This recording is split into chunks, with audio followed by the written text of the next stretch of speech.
नमस्कार दोस्तों, Verma chemistry classes में आपका स्वागत है।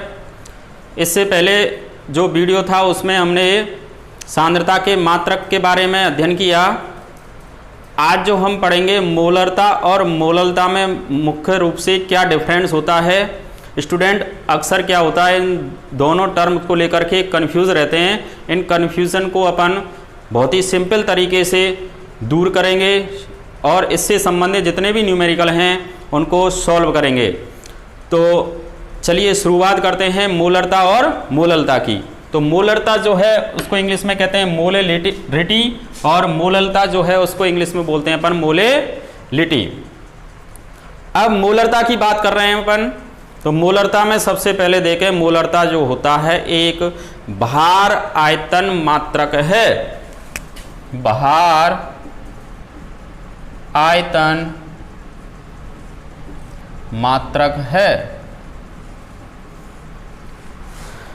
और मोललता मोलेलिटी जो होता है वो क्या है, एक भार मात्रक है। भार आयतन मात्रक का मतलब क्या है कि जब विलय की मात्रा को तो अपन भार में व्यक्त करें और विलायक की मात्रा को आयतन में व्यक्त करें तो ऐसे मात्रक क्या कहलाते हैं, भार आयतन मात्रक। और जब विलय तथा विलायक दोनों की मात्रा को अपन भार में व्यक्त करें तो वो मात्रक क्या कहलाते हैं, भार मात्रक। अब बात कर रहे हैं अपन भार आयतन में मात्रक में आयतन टर्म आया और जिसमें भी आयतन वाली टर्म आती है वो राशि ताप से क्या होती है, प्रभावित होती है। तो ये अपन कह दें कि भार आयतन जो मात्रक होते हैं वो क्या होते हैं, ये ताप से क्या होंगे, प्रभावित।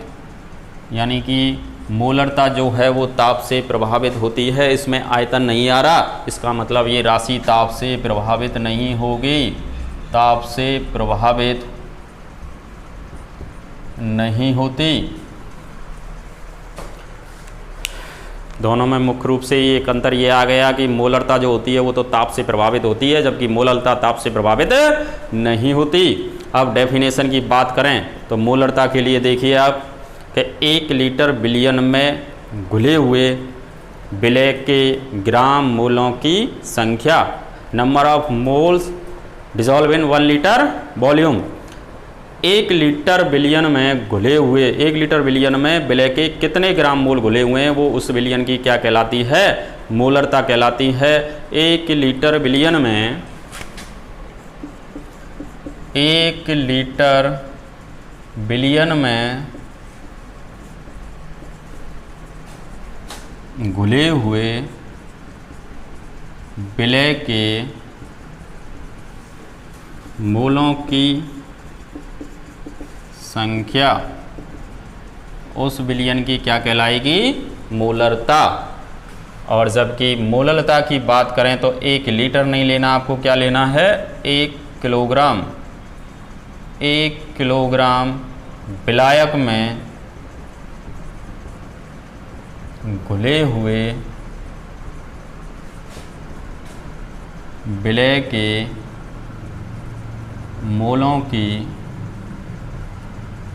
संख्या, 1 किलोग्राम विलायक में घुले हुए विलय के मोलों की संख्या। अब एक महत्वपूर्ण जो अंतर है ये है इसमें कि यहाँ पे लिया हमने विलायक में घोलते हैं और यहाँ क्या बोलते हैं अपन, विलयन में। और ये लिया है हमने 1 लीटर विलयन क्योंकि ये भार आयतन मात्रक है और ये भार मात्रक है तो इसलिए इसको किस में घोल रहे हैं अपन, 1 किलोग्राम में। अब आपको क्या याद रखना है कि इसमें जितने भी सॉल्यूशन में जितने भी जो फॉर्मूले हैं उनसे जो भी न्यूमेरिकल बनेंगे तो उसमें मुख्य रूप से आपको क्या याद रखना है कि विलय अपॉन विलयन होता है। सभी फॉर्मूलों में विलय का भार या विलय का आयतन तो ऊपर आएगा, विलयन का भार या विलयन का आयतन हमेशा नीचे आएगा। केवल किसको छोड़ करके, मोललता को छोड़ करके। मोललता में विलय अपॉन विलायक होता है मोललता में क्या होता है, विलय अपॉन विलायक। अन्य सभी फॉर्मूले जो होंगे उनमें क्या करना है आपको, विलय अपॉन विलयन। और विलय की मात्रा आप जानते हो कम होती है हमेशा, और विलयन या विलायक की मात्रा हमेशा क्या होगी, ज़्यादा होगी, यानी कम बटे ज़्यादा होगा। आपको न्यूमेरिकल में फॉर्मूले भूल गए हैं, मान रखने हैं आपको, तो कैसे रखोगे, उस क्वेश्चन में क्या है आपको ये देखना है कम वैल्यू कौन सी है और ज़्यादा कौन सी है। कम वैल्यू को आप ऊपर रख देना और ज़्यादा वैल्यू को क्या रख देना, नीचे। कम बटे ज़्यादा आपका आंसर आ जाएगा। तो हमेशा ध्यान रखना है विलय अपॉन विलायक या ओब्लिक विलयन होता है, विलय अपॉन विलयन होता है केवल किसको छोड़ करके, मोललता में। मोललता में विलय अपॉन विलायक होता है, यानी कम बटे ज़्यादा करना है आपको।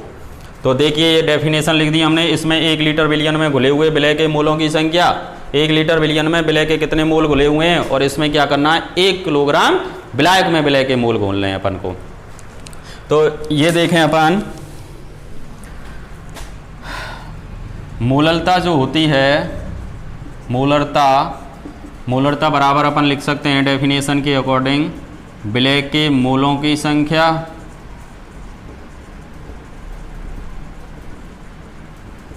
बटे विलयन का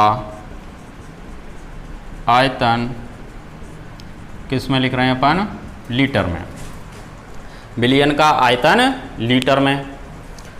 मोलरता को अपन कैपिटल M से व्यक्त करते हैं। मोलरता M बराबर विलय के मूल, मूल क्या होते हैं, मूल को N से व्यक्त किया, और विलयन का आयतन B से, और ये किस में लेना है आपको, लीटर में। चूँकि हम जानते हैं विलय के जो मूलों की संख्या तो क्या होती है, भार बटे अणुभार। मूलों की संख्या बराबर भार बटे अणुभार, बराबर भार को W से व्यक्त करते हैं और अणुभार को मॉलिक्यूलर वेट कह दिया मैंने, MW, भार बटे अणुभार।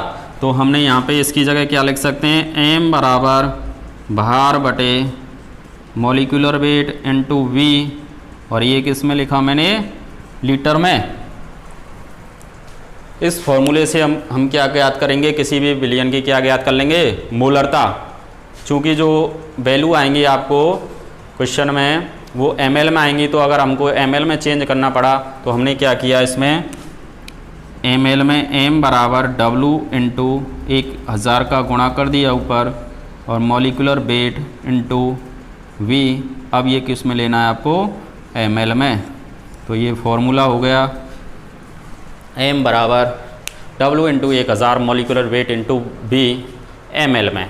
तो इस फॉर्मूले से आप किसी भी विलयन की क्या ज्ञात कर लोगे, मोलरता। तो न्यूमेरिकल देखेंगे अभी। इसकी बात करें अपन, इसके लिए फॉर्मूला देखें अपन, मोललता बराबर क्या हो जाएगा, विलय के मोलों की संख्या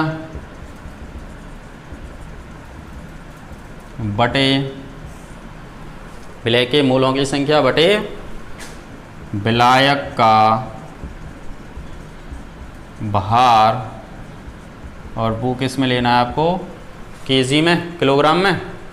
मोललता को हम स्मॉल m से व्यक्त करते हैं। स्मॉल m बराबर क्या हो जाएगा, विलय के मूलों की संख्या वही n, और विलायक का भार ये W कह दिया हमने, और ये किस में लेना है, केजी में। अब वही मूलों की संख्या n बराबर हम जानते हैं भार बटे अणुभार। तो भार बटे अणुभार मॉलिक्यूलर वेट, इस n की जगह ये रख दिया हमने, भार बटे अणुभार इंटू W, ये W ये केजी में, और ये जब हमने इसको ग्राम में चेंज किया तो ऊपर कितने का गुणा कर दिया, 1000 का मॉलिक्यूलर वेट इंटू W, और ये आ गया है अब ग्राम में। ऊपर भी ग्राम में है और ये भी ग्राम में। ऊपर जो ले रहे हैं अपन, ये क्या है, ये याद रखना है, ऊपर जो भार होगा ये किसका भार होगा, विलय का, और नीचे किसका होगा, विलायक का। क्योंकि आपको अभी हमने बताया था विलय अपॉन विलयन होता है, सभी फॉर्मूलों में क्या होता है, विलय अपॉन विलयन। केवल किसको छोड़ करके, मोललता को छोड़ करके। मोललता में क्या याद रखना है आपको, विलय अपॉन विलायक होता है। देखो विलय की मात्रा हमेशा कम होगी, विलायक की मात्रा हमेशा ज़्यादा होगी, तो कम बटे ज़्यादा कह सकते हैं। जब हम न्यूमेरिकल करेंगे तो कम वैल्यू को ऊपर रखेंगे और ज़्यादा वाली को नीचे, हमारा क्वेश्चन हो जाएगा। तो ये डेफिनेशन की बात की। अब इनसे संबंधित हम न्यूमेरिकल देखते हैं।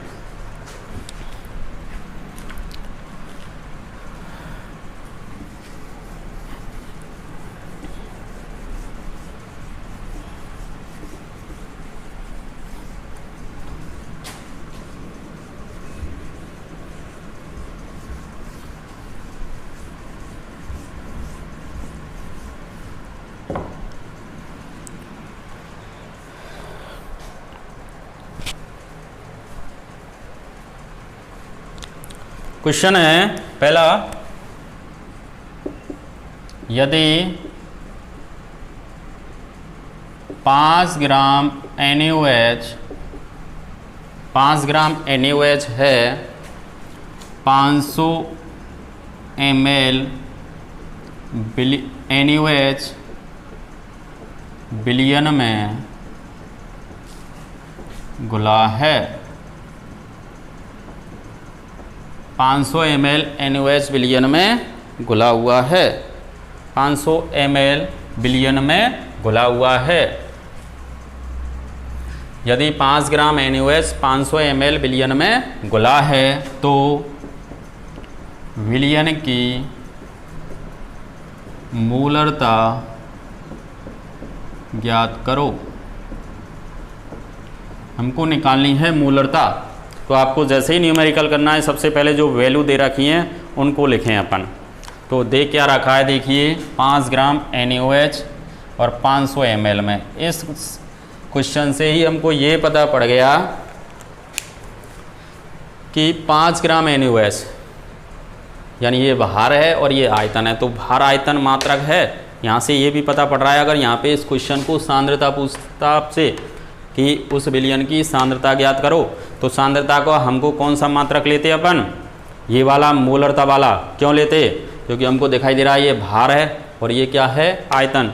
तो भार आयतन मात्रक हो गया, भार आयतन मात्रक है। तो इसका मतलब जब हमको सांद्रता ज्ञात करनी है तो हम क्या ज्ञात कर देंगे, उसकी मोलरता निकाल देंगे। अब 5 ग्राम NaOH, इसका मतलब ये तो कम मात्रा है और ये क्या है, ज़्यादा।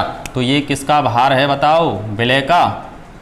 ये तो विलय का भार हो गया और ये आयतन विलयन है। विलयन का क्या है, ये आयतन।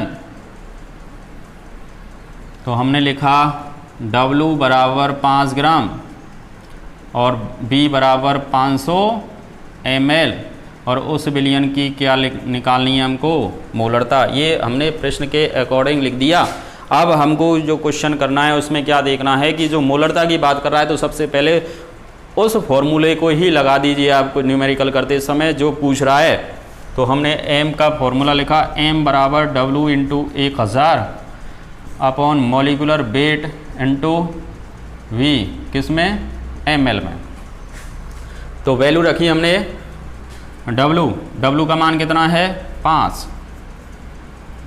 W का मान 5 ग्राम, 1000। मॉलिकुलर वेट की ज़रूरत हुई हमको, तो मॉलिकुलर वेट निकालेंगे NaOH का। NaOH का मॉलिकुलर वेट निकालना है, तो मॉलिकुलर वेट बराबर कितना हो जाएगा, सोडियम का परमाणु भार होता है कितना, 23।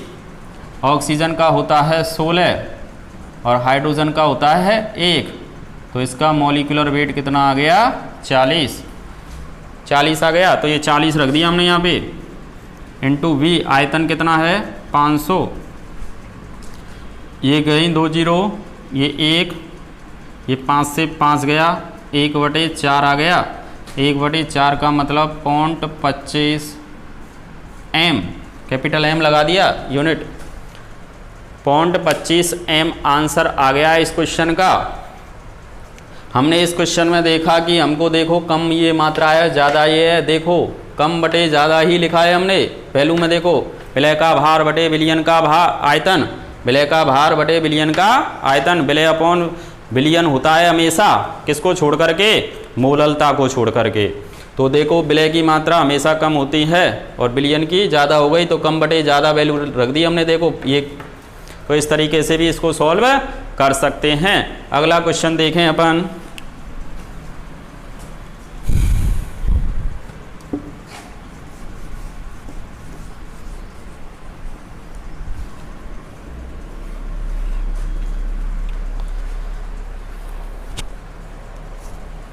कि यदि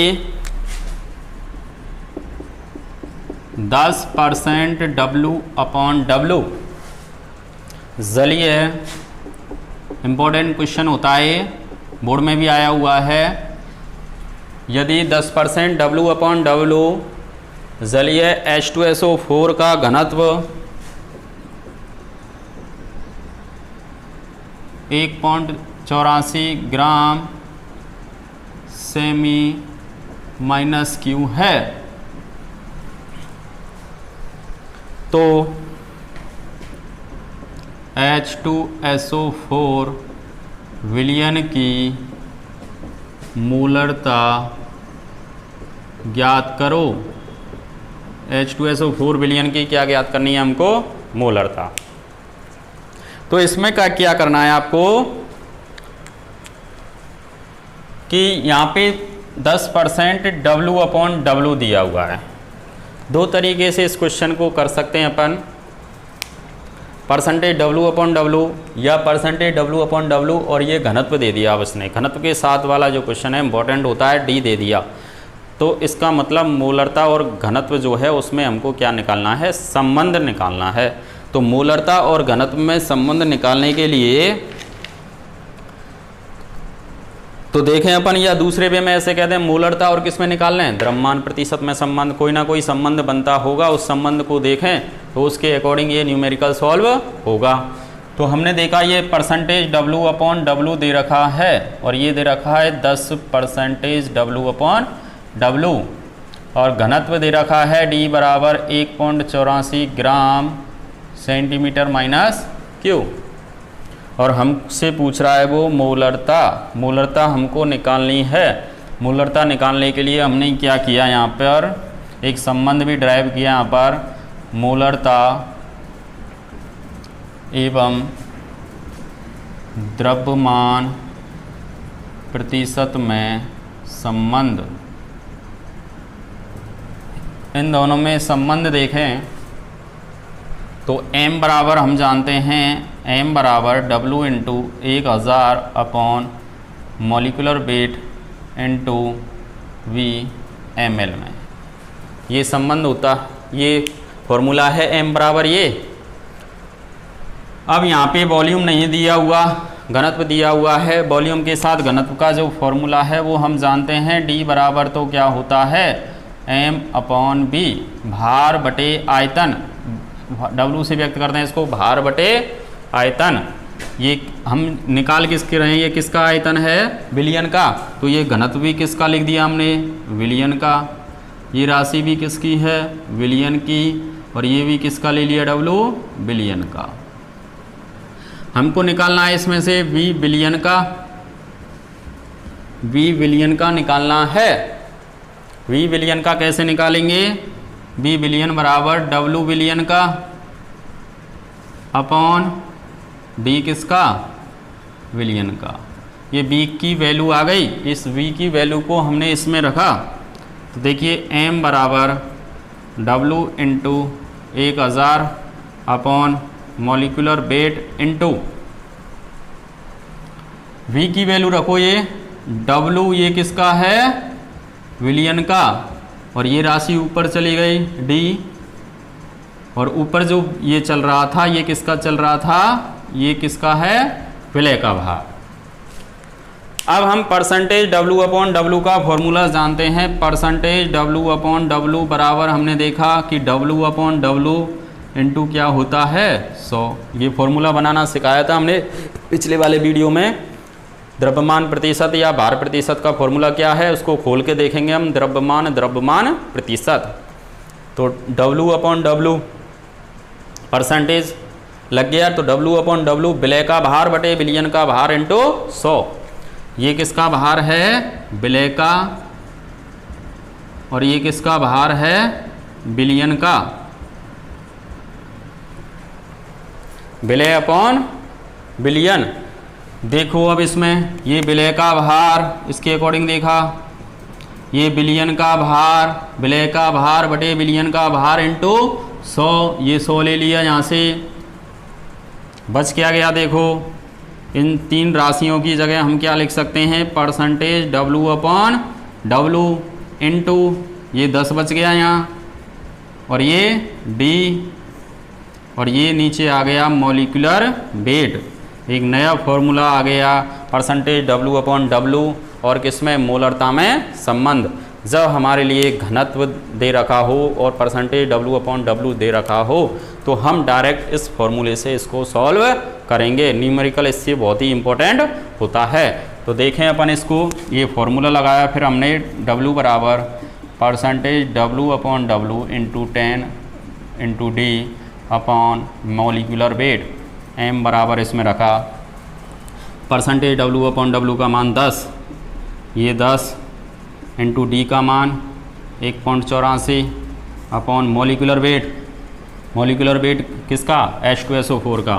तो H2SO4 का MW निकालें अपन, MW बराबर क्या हो जाएगा, देखिए H का परमाणु भार कितना होता है, 1, 2 का गुणा किया 2 हो गया, प्लस सल्फर का होता है 32, एक ऑक्सीजन का 16, और 16 चौका 64, और इसको जैसे ही जोड़ा तो कितना आएगा, 98। तो ये वैल्यू हमने यहाँ पे रख दी, कितनी आ गई, 98। जब अपन इसको सॉल्व करेंगे तो इसका जो आंसर आएगा वो कितना आएगा, 1.87 M। इसकी मोलरता का मान आप प्राप्त हो गया 1.87 M। इम्पोर्टेंट क्वेश्चन होता है बोर्ड के लिए, समझ में आ गया।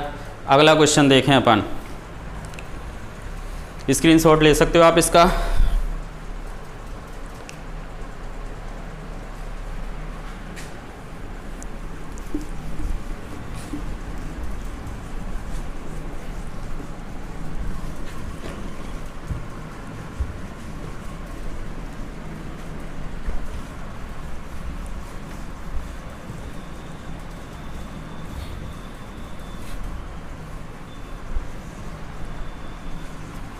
अगला क्वेश्चन है, यदि 4 ग्राम NaOH 500 ग्राम जल में घुला है तो विलयन की सांद्रता क्या होगी। विलयन की क्या ज्ञात करनी है आपको, सांद्रता। तो सबसे पहले तो ये देखना है हमको इसमें कि ये भार मात्रक है या भार आयतन मात्रक। तो देखिए ये भार में दे रखा है ग्राम में, ये भी क्या दे रखा है, ग्राम में, ये भी किस में दे रखा है, ग्राम में। तो दोनों ही भार मात्रक हैं, भार मात्रक हैं।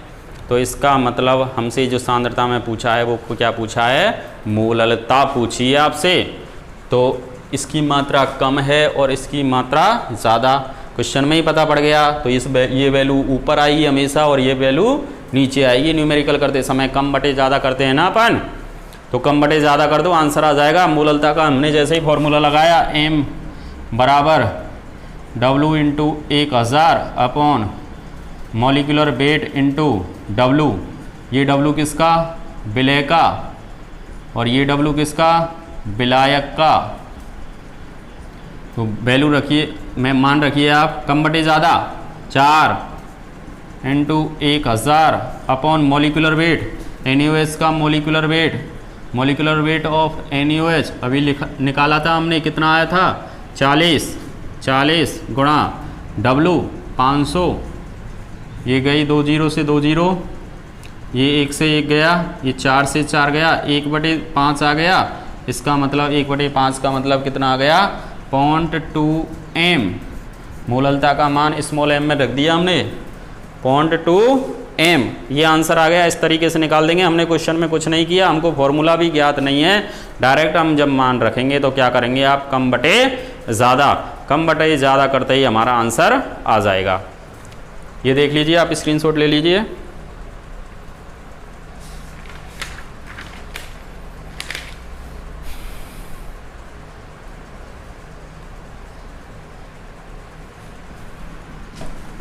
अगला क्वेश्चन देखते हैं अपन।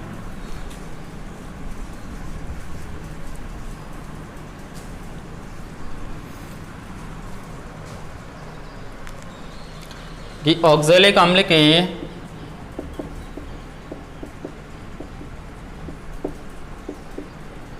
ऑक्जेलिक अम्ल के 250 ml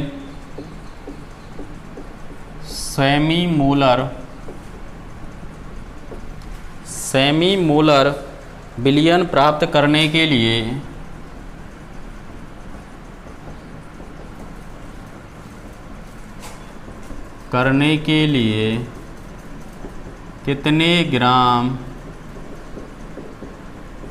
कितने ग्राम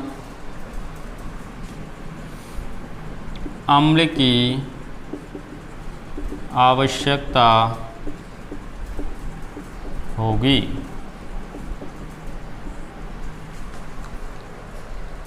ये क्वेश्चन है, इसको सॉल्यूशन करना है। कैसे करेंगे? ऑक्जेलिक अम्ल के 250 ml दे रखे हैं, इसका मतलब वॉल्यूम दे रखा है आपको 250 ml। विलयन प्राप्त करने के लिए कितने सेमी मोलर का मतलब मोलरता दे रखी है उसने। सेमी मोलर का मतलब होता है 1/2m। 1/2m सेमी मोलर का मतलब क्या है? 1/2m। जैसे ही आपको सेमी मोलर आ रहा है तो आप क्या करोगे? m का मान क्या रख दोगे? 1/2m। आपके लिए डेसी मोलर आ रहा है तो आप करोगे 1/10m। और आपके लिए सेंटीमोलर आ रहा है तो m का मान हो जाएगा 1/100m। और अगर आपके लिए मिलीमोलर आ रहा है तो आप करोगे 1/1000m। तो इसमें सेमी मोलर आया है तो हमने लिख दिया m का मान कितना है इसमें? 1/2m। 250 कितने ग्राम अम्ल की आवश्यकता होगी? तो ग्राम, W पूछा है, इसका मतलब W पूछ लिया, कितने ग्राम ऑक्जेलिक अम्ल चाहिए। तो हमने m वाला फॉर्मूला लगाया, W × 1000 upon molecular weight × V ml में। हमसे अब W पूछा है, W बराबर निकालेंगे हम तो m × molecular weight × V ml का, और बटे आ जाएगा 1000। तो m का मान रखें अपन ऑक्जेलिक, ये m का मान दे रखा है 1/2। मॉलिक्यूलर वेट ऑफ ऑक्जेलिक अम्ल, molecular weight of oxalic acid का फॉर्मूला होता है, ये क्रिस्टलीय ठोस फॉर्म में लेना है 2H2O, C+H2O। ये ऑक्जेलिक अम्ल है, ऑक्जेलिक अम्ल दिया हुआ है उसने। तो इसका जैसे ही परमाणु भार कार्बन का 12, इसका ऑक्सीजन का 16, हाइड्रोजन का 1, और जैसे ही इसको टोटल करोगे तो इसका जो मॉलिक्यूलर वेट निकल के आएगा वो आएगा 126। ये वैल्यू हमने इसमें रखी मॉलिक्यूलर वेट की 126 × V 250 दे रखा है आपको, इंटू ये नीचे 1000। जैसे ही हम इसको सॉल्व करेंगे तो जैसे ही सॉल्व किया तो ये आ जाएगा 15.75 ग्राम। यानी इस क्वेश्चन में हमको ऑक्जेलिक अम्ल की कितनी मात्रा चाहिए? 15.75 ग्राम मात्रा चाहिए, तब हमको उसकी मोलरिटी कितनी प्राप्त हो जाएगी? 1/2m कह दें या 0.5m। ये समझ में आ गया। तो इसी प्रकार से हम इसके जो मोलरिटी और मोलिलिटी के जो क्वेश्चन है वो इजीली क्या कर सकते हैं अपन? सॉल्व कर सकते हैं। Thank you.